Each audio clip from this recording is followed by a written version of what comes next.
Sono arrabbiati, sono stanchi, si sentono discriminati e penalizzati dal governo nazionale e ancora di più da quello regionale, al quale chiedono la defiscalizzazione dei carburanti e dell'energia elettrica, il blocco delle procedure esecutive della Serit Equitalia, la rimodulazione del PSR Sicilia per un più razionale utilizzo dei fondi europei. Questa mattina, sin dall'alba, si sono radunati lungo le principali arterie viarie che collegano diverse zone dell'Interland agrigentino per dar vita alla loro protesta, che da oggi proseguirà fino al prossimo 20 gennaio. Autotrasportatori, agricoltori, allevatori, operai hanno deciso di incrociare le braccia, di restare compatti e uniti per squarciare il silenzio e l'indifferenza che si sono abbattuti contro la categoria, ormai al limite della sopportazione. Aprite i lavori a San Cataldo e la Sicilia, perché siamo morti di fame! Aprite! Aprite! 3 mesi di caccia, vergognosi! Io sono un imprenditore agricolo, ho un fratello anche imprenditore edile e oggi, stamattina, nelle strade, gli imprenditori siciliani, gli operai, i cittadini semplici, abbiamo voluto vedere l'alba della libertà dei siciliani. Perché le nostre imprese non fanno più reddito, c'è poco lavoro, siamo tartassati dalle tasse e noi vorremmo lavorare per poter pagare le tasse e campare le nostre famiglie onestamente per come abbiamo fatto sempre. Ogni mattina faccio quasi 30 km per andare a lavorare e metto la bellezza di quasi 2 litri di gasolio al giorno.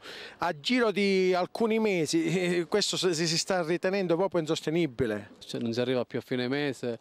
Tasse da pagare, qua il ministro Monti, il premier ci sta tassando di tasse su qualsiasi cosa e quindi non si arriva completamente a fine mese. Ora il caro della nafta, che è benzina, il petrolio aumentano sempre di più, sta arrivando quasi a 2 euro al litro, è una cosa mai vista nella storia della nafta. La Sicilia possiede il 90% del petrolio italiano che viene raffinato e prodotto e estratto qui in Sicilia. Questo gasolio e petrolio va a finire con tutte le tasse a Roma, ma il nostro statuto autonomo dice che le accise dei carburanti sono di proprietà del popolo siciliano. Ora noi rivendichiamo lo statuto perché è una norma costituzionale e quindi è fondamentale per la nostra terra e il nostro popolo. Noi intanto vogliamo sensibilizzare la gente a scendere in piazza con noi, che è la prima cosa che vogliamo ottenere. E poi fare capire a tutti questi signori del palazzo, dove ormai si sa che il più misero di loro prende all'incirca sulle 90-100 mila euro all'anno e gli altri non si sa fino a che punto si arriva. Stiamo soffrendo di più rispetto al resto d'Italia, ha spiegato il presidente dell'AIAS Giuseppe Richichi, perché siamo troppo periferici. Il nostro è uno sciopero spontaneo che non intende produrre alcun caos. Se ci fermiamo è solo per il bene della Sicilia.